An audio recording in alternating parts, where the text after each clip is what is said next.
යාළුවනේ, අද මම ඔයාලට කියන්නේ මගේ ජීවිතේ මට අමතක නොවන ඒ වගේම මාව අදටත් බයට පත් කරන සිදුවීමක්. මම ඒ කාලේ පෞද්ගලික බැංකුවක රැකියාවක් ලැබිලයි කොළඹට ආවේ. මගේ ගම දුර නිසා මට ඉක්මනටම යන්න තැනක් හොයාගන්න වුණා.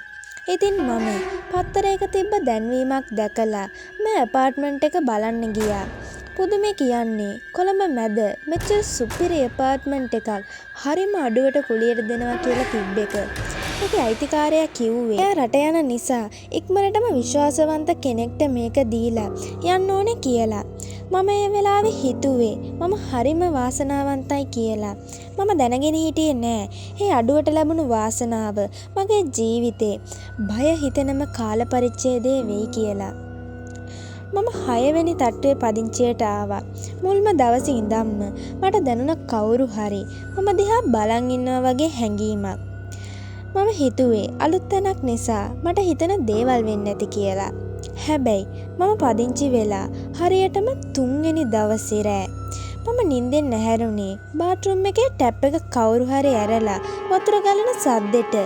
මම ගිහින් බලද්දි ටැප් එක ඇරලා හැබැයි මුළු බාත්රූම් එකම මල් සුවඳකින් පිරීලා තිබුණා.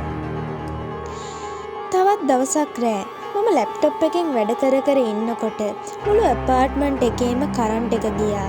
කළුවරේම මම ෆෝන් එකේ ලයිට් එක ගහලා සාලෙට ආවේ වතුර වීදුරුවක් බොන්න.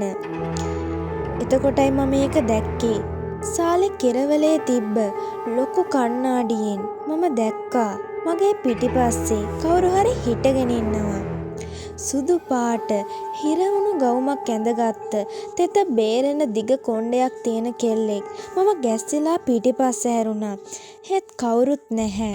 හැබැයි මගේ බෙල්ල ළඟට කවුරු හරි හුස්ම හෙලනවා වගේ පට්ට සීතලක් මට දැනුණා. මම බයටම ඇස් දෙක පියාගත්තා. එතකොට මට ඇහුණා මගේ කන ළඟින්ම කවුරු හරි හරිම හෙමින් මිමිනුවා මේක මගේ ඇඳ මෙතනින් ඵලයන් කියලා. මම එදා රෑම එතනින් ආවා. පස්සේ තමයි මම දැනගත්තේ මට කලින් ඒ ඇපාර්ට්මන්ට් එකේ හිටපු කෙල්ල ඒක ඇතුළෙම අබිරහස් විදියට මිය ගිහින් තියෙනවා කියලා. ඇය මැරිලා දවස් 2ක් යනකම් කවුරුත් දැනගෙන ඉඳලා නැහැ. අයිතිකාරයා ඒක වහලයි මට කුලියට දීලා තියෙන්නේ. ඉතින් යාළුවනේ ඔයාලත් අඩුවට ඇපාර්ට්මන්ට් එකක් හම්බුණා කියලා හදිස්සියේ තීරණ ගන්න එපා.